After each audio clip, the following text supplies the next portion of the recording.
Okay, this video is sleep deprivation and obesity. Sleep deprivation is associated with obesity. It tends to make you fat.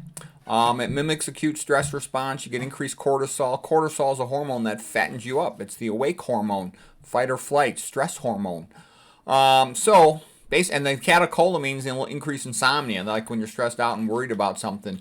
So it's also stupid to drink, caffeine, because that just adds to the same hormone elevation as stress and sleep deprivation, increased cortisol and catecholamines. You'll also get unfavorable changes in ghrelin and leptin, other hunger-related hormones. Of course, other bad things happen when you're sleep deprived. You're more tired. You're not as physically strong. I know when I lift weights, if I didn't sleep well the night before, I'm just not as strong.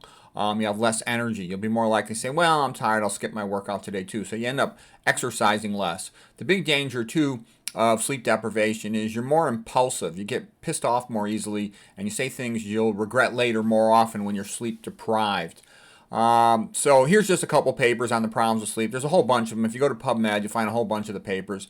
But it's just a reminder, because a lot of people are fat and they're real frustrated that they're trying to get better. They're starting to improve their diet, and they can't understand they're not losing weight as fast as they would like.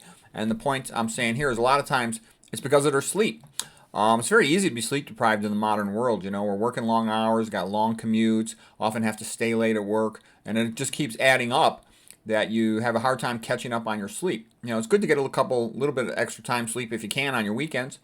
So you have to make it a priority. And the most important thing to get your sleep is to go to bed earlier, okay? You can have low watt bulbs in your bedroom and bathroom, any area. You have to go at night so you don't, because when you have bright lights around, especially when they come from above your head, they decrease your melatonin. The lights have less of an effect on you if they're coming from below you, from the ground, for example. And I think it's because our ancestors, for whatever many thousands of years, would often have a fire at night.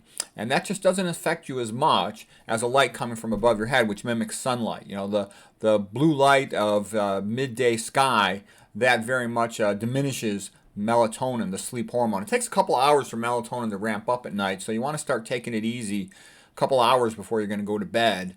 Shouldn't have any electronics in the bedroom, especially you don't want any blue lights. Like if you get an alarm clock, get it with a red light.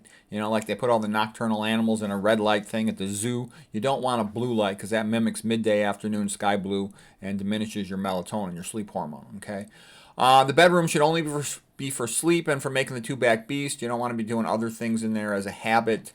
Not too much liquids at night, or you have to wake more often to void. You want to keep the room dark. Just enough light in there that you can see the wall so you don't bump into things, and you have a clear path to get to the bathroom if you need to wake and void. If the house is noisy, you can put the furnace on, or you can have one of those air filters. Again, they sort of distract you from the noise of the house, the barking dogs or family members talking. I used to like having the room a little cool when I would sleep, and that tends to be what most people like. But I also know, I'm getting a little older, and like a lot of men, I'll often have to wake at least once to void because of the prostate. And what I'm saying is, what I found is, if I turn the heat up, I sweat a little bit at night, and I don't mind it at all. And I'm kind of liking having the room hot at night because I wake less to void, even though that will piss off other family members. So if they're on vacation or if I make a deal with them, I can keep the house a little hotter at night, and I like that now.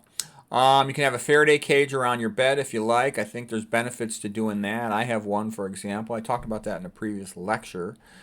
I think I called it my no EMF bed. You can avoid unnecessary stress at night. Like, don't watch BS on TV that stresses you out. Don't get into unnecessary stressful conversations if there's no point in them. So anyways, that's just a key point. Be aware of sleep deprivation, because sometimes that's the cause of obesity when it's not otherwise clear what the problem is. I also think a common cause of obesity when it's not otherwise recognized is all the estrogenics in food and the flavorants in food, like the salt and the MSG, making it taste so good that people become addicted to junk food. So anyways, hope that was helpful.